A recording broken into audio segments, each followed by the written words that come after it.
Today, we're talking about a story that could reshape not just American politics, but the global economy itself. The Supreme Court showdown that has put Donald Trump's entire trade agenda on the line. During his first term, Donald Trump built his political brand around the slogan America First. That philosophy shaped his trade policies too, from slapping heavy tariffs on China and Mexico to challenging trade partners in Europe. Trump argued that these tough measures would protect American jobs and bring manufacturing back home. But critics saw things very differently. They said his trade wars raised consumer prices, disrupted global supply chains, and strained long-standing alliances. And now, years later, the question has reached the highest court in the land.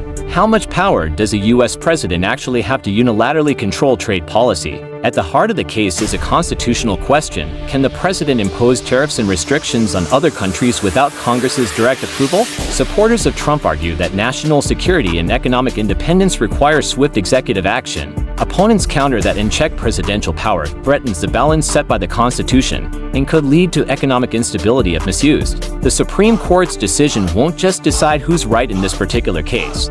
It could redefine the limits of presidential authority for generations to come. If the court sides with Trump's interpretation, future presidents could have vast power to reshape global trade relations, from setting tariffs to blocking imports, without needing new laws. But if the court rules against him, it could shift more control back to Congress, forcing greater oversight and cooperation in economic decision-making.